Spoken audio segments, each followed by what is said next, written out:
جموں اور کشمیر کی سیاست میں 2 دن سے کوحرام مچا ہوا ہے۔ وجہ یہ ہے کہ الیکشن کمیشن نے پرسوں جو پریس کانفرنس کی اس میں یہ کہا کہ جموں اور کشمیر میں جو نان لوکلز ہیں ان کو بھی اب الیکشن میں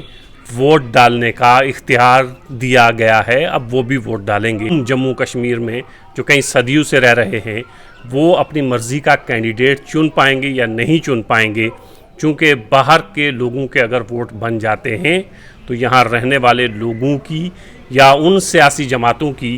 جنہوں نے الیکشن لڑنے ہیں ان کی کتنی حیثیت باقی رہے گی آنے والے دنوں میں۔ ایڈوکیٹ معروف صاحب اس وقت ہمارے ساتھ ہیں، جنرل سیکریٹری ہیں PDP کے، انچارج ہیں خطہ پیر پنجال کے۔ سر بہت شکریہ آپ نے وقت دیا۔ سر آپ وکیل بھی ہیں ایک سیاسی رہنما ہونے کے ساتھ ساتھ، ذرا یہ بتائیے گا سر یہ جو فیصلہ لیا گیا ہے اگر اس کو امپلیمنٹ کیا جاتا ہے اور باہر کے لوگوں کو یہ اختیار دیا جاتا ہے کہ وہ یہاں آ کے ووٹ ڈالیں اور اپنی مرضی کا کوئی بھی کینڈیڈیٹ چنیں، تو جموں اور کشمیر میں اس کے جو اثرات ہوں گے آنے والے دنوں میں وہ کس طرح کے ہوں گے سر؟ دیکھیے، یوں تو جموں کشمیر میں 5 اگست 2019 کو جمہوریت کا گلا گھونٹا گیا اور آئین ہند کی دھجیاں اڑائی گئیں۔ غیر آئینی ڈھنگ سے وہ مراد جو جموں کشمیر کو ہندوستان کے ساتھ ہلاک کے وقت جموں کشمیر کے لوگوں کو دی گئی تھیں اور جن شرائط کی بنا پر جموں کشمیر کا رشتہ ہندوستان کے ساتھ جڑا تھا وہ ساری جو ہیں غیر آئینی ڈھنگ سے ختم کی گئی اور ریاست کو 2 حصوں میں تقسیم کر کے ریاست سے یوٹی میں بدلا گیا۔ تو اس اعتبار سے پہلا خطرناک وار، جان لیوا وار ہندوستان کی گورنمنٹ نے 5 اگست 2019 کو کیا اور اس کے بعد یک کے بعد دیگرے، ایک کے بعد دوسرا، دوسرے کے بعد تیسرا فرمان دلی سے وہ جاری ہوتا رہا۔ لیکن ہماری لیڈرشپ یا جموں کشمیر کے علاقائی جماعتیں جو ہیں ان کی لیڈرشپ ہندوستان کے جمہوری ملک اور ہندوستان کی جمہوریت پسند لوگوں کی طرف دیکھتے رہے اور معاملہ چونکہ وہ سارا جو ہے وہ سپریم کورٹ آف انڈیا میں تھا، ایک امید کی نگاہ اس جانب تھی کہ وہاں سے انصاف جموں کشمیر کے لوگوں کو ملے گا۔ اس کے بعد ڈیلیمیٹیشن کمیشن جو ہے اس نے اپنا کام شروع کر لیا، حالانکہ جب معاملہ سب جوڈیس ہے ہندوستان کی سب سے بڑی عدلیہ میں، تو جب تک وہاں سے کوئی فیصلہ آتا ایسا ہونا نہیں چاہیے تھا۔ ڈیلیمیٹیشن بھی مرکزی گورنمنٹ نے اور LG ایڈمنسٹریشن نے اپنی من مرضی سے اپنے ڈھنگ سے تمام اصولوں سے ہٹ کے وہ کی، اس پر بھی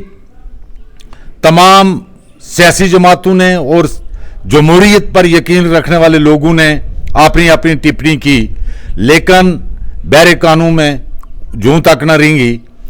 یہ ایک اتنا بڑا خطرناک فیصلہ جو میں یہ سمجھتا ہوں کہ ہندوستان کی جمہوریت میں یہ پہلی بار اس قسم کا گناہگار فیصلہ کیا گیا ہے۔ میں کچھ لوگ جو ہے حکمران جماعت سے تعلق رکھنے والے ان کے بیانات میں سن رہا تھا کہ نہیں جی ہندوستان کے آئین کے اندر اس کا پروویژن ہے۔ بھائی اس کی انٹرپریٹیشن آپ اپنے مقصد کو عملانے کے لیے، آپ اپنے عزائم کو پورا کرنے کے لیے وہ اپنے ڈھنگ سے نہیں کرو۔ اس میں تو یہ ہے کہ ایک ویسٹ بنگال کا آدمی پنجاب میں آیا ہے، وہ اپنا وہاں کاروبار کرتا ہے، ویسٹ بنگال میں الیکشن کے وقت وہ نہیں جا سکتا۔ تو جن لوگوں نے آئین ہند کو ترتیب دی وہ اس لیے کہ کوئی بھی ہندوستان کا شہری اپنا ووٹ دینے کا حق جو اس سے محروم نہ ہو، تو وہ ٹمپریری پروویژن ایسے لوگوں کے لیے رکھی گئی ہے۔ یہ جہاں تک ہماری آرم فورسز کا تعلق ہے اس کے لیے ایک پوسٹل ووٹ کا جو ہے وہ ایک پروویژن ہے، اس کے تحت جو ہے ہمارے جموں کشمیر کے جو لوگ باہر سروسز کرتے ہیں یا باہر کی سٹیٹس کے یہاں کرتے تھے وہ اپنی اپنی ریاستوں میں الیکشن ہوتے وقت پوسٹل ووٹ کا استعمال کرتے تھے۔ یہ آپ جو ہے 25 لاکھ لوگوں کو مختلف ان کی شکل و صورت میں یہاں لا کے ان کا ووٹ استعمال کر کے تو آخر دنیا کو کیا میسج دینا چاہتے ہو؟ کیا یہ جمہوریت ہندوستان کی جو ہے جس پر ہندوستان کو ہی ناز نہیں تھا بلکہ بیرونی دنیا کے ہمارے دشمن جو ہیں وہ بھی مثال دیتے تھے کہ ہندوستان کی جمہوریت وہ آئین کی پابند ہے اور وہاں اصولوں پر مبنی ہے. آپ نے وہ تمام اصول ایک ایک کر کے آپ توڑ رہے ہیں اور آپ سیدھا اس وقت بھی آپ کی حکومت ہے, آپ سیدھا جو ہے یہ کرنے کے بجائے یہ کہیں کہ یہ اگر یہ اس قسم کی ڈکٹیٹرشپ کے ذریعہ آپ صرف ایک لبادہ جو ہے جمہوریت کا یہاں دینا چاہتے ہیں تو اس کی کیا ضرورت ہے؟ آپ سیدھا یہ کہیں کہ ہم نے بی جے پی کی گورنمنٹ بنانی ہی بنانی ہے اور جو ہمارے عزائم باقی ہیں ان کو پورا کرنا ہے, تو یہ ایک سیدھا جو ہے ڈکٹیٹر والا جو ہے فرمان جاری کر دیں. اور میں یہ سمجھتا ہوں کہ اسی کو کہتے ہیں کہ لمحوں نے غلطیاں کی, صدیوں نے سزا پائی. 1987 کے الیکشن میں کچھ غلطیاں ہوئی تھیں جس کا خمیازہ جموں کشمیر کے لوگ آج تک بھگت رہے ہیں اور ہندوستان گورنمنٹ بھی کہیں نہ کہیں اس کا خمیازہ بھگت رہی ہے. یہ جو اب فیصلہ سامنے آیا ہے اس میں کوئی شک نہیں کہ الیکشن کمیشن ایک انڈیپینڈنٹ ادارہ ہے,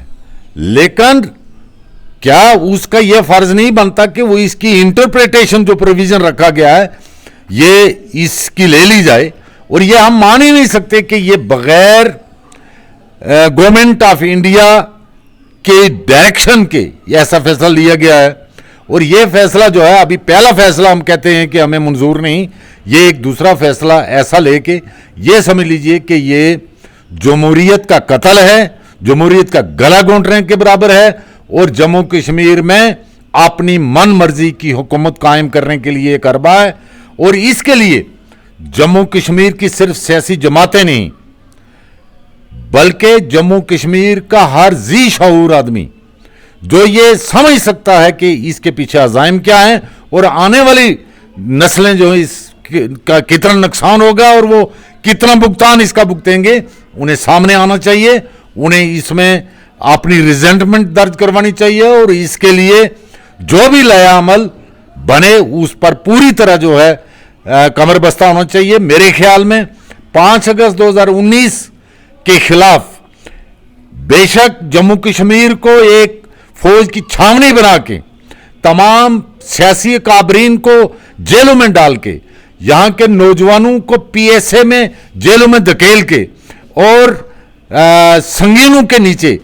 جموں کشمیر کے لوگوں کو رکھ کے اس کا جشن جو ہے تو بنایا گیا, لیکن آج تک جموں کشمیر کے لوگ اس فیصلے کے خلاف ایک سائلنٹ خاموش ریزنٹمنٹ جو ہے وہ رکھے ہوئے ہیں. اور میں یہ سمجھتا ہوں کہ اگر اس فیصلے پر نظر ثانی نہیں کی جاتی تو کوئی خاموشی کی اب گنجائش نہیں رہی ہے. اب خاموش ریزنٹمنٹ کے بجائے کم از کم اگر ہندوستان میں جمہوریت پسند لوگ وہ اس بات کو نہیں سنیں گے تو بین الاقوامی سطح پر دنیا کو تو یہ پتا چلنا چاہیے کہ وشو گرو بننے والوں کا اصل چہرہ کیا ہے, وہ اپنے ملک کے اندر کیا جمہوریت کا کس قسم کی شکل صورت جو ہے وہ پیش کر رہے ہیں. سر آپ نے کہا کہ لمحوں نے خطا کی تھی صدیوں نے سزا پائی, تو یہ لمحوں کی خطا جو ہے اس میں کہیں نہ کہیں آپ بھی شریک ہیں. جموں اور کشمیر میں بھارتیہ جنتا پارٹی کو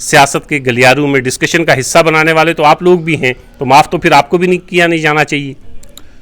میں یہ سمجھتا ہوں زمرد صاحب کہ ہمارے قائد کا جو اس وقت فیصلہ تھا وہ بالکل درست تھا. اگر وہ فیصلہ اس وقت, چونکہ انہوں نے he was a status main,